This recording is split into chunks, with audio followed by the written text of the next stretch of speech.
a well-regulated militia being necessary to the security of a free state. The right of the people to keep and bear arms shall not be infringed. What's up, guys? Ryan here with Tampa Carry. So recently I was asked why I needed to own an AR-15. But before we jump into that, a little word from this video's sponsor.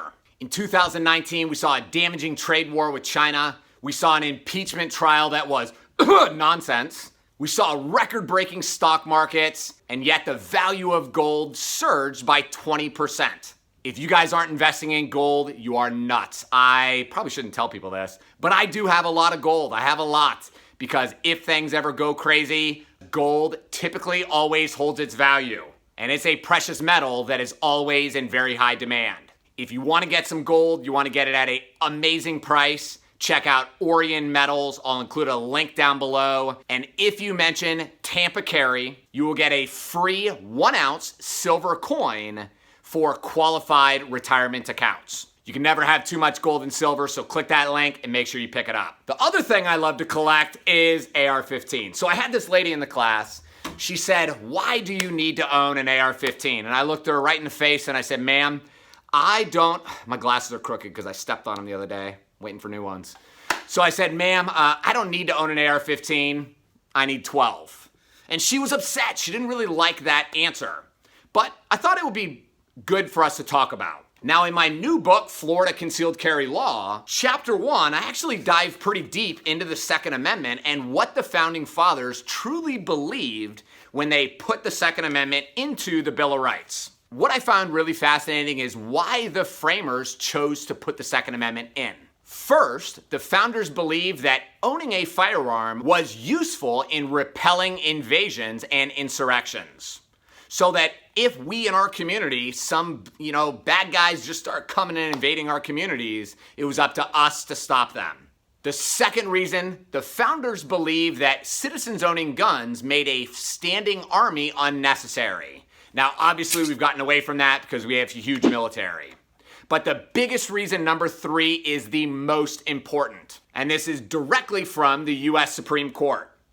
The third, when the able-bodied men of the nation are trained in arms and organized, they are better able to resist tyranny. We're very lucky here in America. We live very safe lives, very cozy. We don't have to fight for food. We don't have to fight for resources. And we have a government that has checks and balances. We don't have a government, besides Hillary Clinton's emails, that's doing a bunch of crazy stuff and abusing their powers. But what if we did? Now let me ask you, if the Founding Fathers found that it was really so critical for us to have guns to defend ourselves against tyranny, did they have some type of magic ball that they were looking into, saying we can see what's going to happen in the future? Or is it because they knew that the best way to predict the future was to look at the past? You see, gun control happened to the Founding Fathers multiple times before they came to America.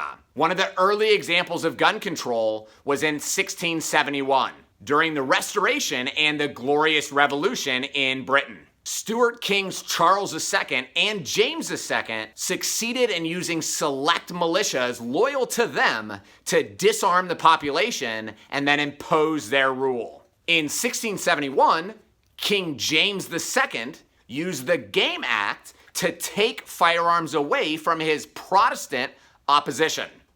And once he took the guns away from the Protestants, then he began his tyrannical reign over them. This was such a major deal in early England that during the reign of William and Mary, they created the Declaration of Rights, which was codified as the English Bill of Rights. Here's a portion of what it said. That the subjects which are Protestants may have their arms for their defense suitable to their conditions and as allowed by law. This right has long been understood to be the predecessor of the Second Amendment rights. Now let's talk about what has happened in society after the Constitution was ratified. We have Adolf Hitler, which used a gun registration that he stole, and he proceeded to take guns away from his political opponents, the Jews, and then the Holocaust shortly followed. Mao Zedong, I don't know if I'm saying his name right, So he's the founder of the Communist Party in China, so he confiscated all of the guns from his political opponents during the Chinese Civil War. Then he began murdering his opponents, murdering anybody that stood in his way, and imposed communist rule. Today, that dynasty has murdered over 45 million people, and it started with gun control.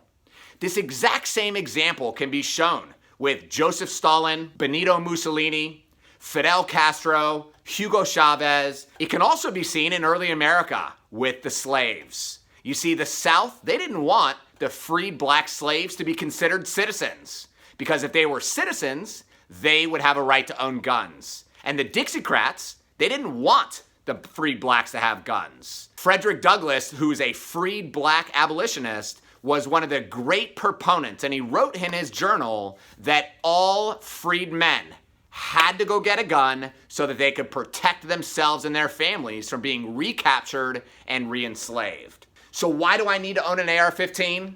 A couple reasons. Because I can. Because they're flippin' awesome. If you've ever shot one, AR-15s are so much fun to shoot.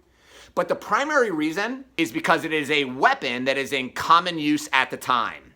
And that means it is in common use at the time, which means I would have to have one of these weapons if I was needed to serve in the militia. So if something bad ever happened and we, the people, would have to organize a militia, because it is up to us to organize a militia, is not something that Congress has a right to do according to the Constitution and according to the U.S. Supreme Court. If we had to form a militia to defend our society from all enemies, foreign and domestic, we are required to bring a firearm in common use at the time. That is this rifle right here.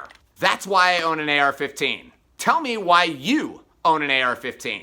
And if you don't, tell me why in the comments below. If you guys learned anything new, give this video a big thumbs up. Make sure to subscribe, leave a comment. Helps us defeat this evil YouTube algorithm. And if you haven't picked up a new copy of my book, Florida Concealed Carry Law, I'll put a link down below. Read it. It is dope. And until next time, guys, keep training and stay safe.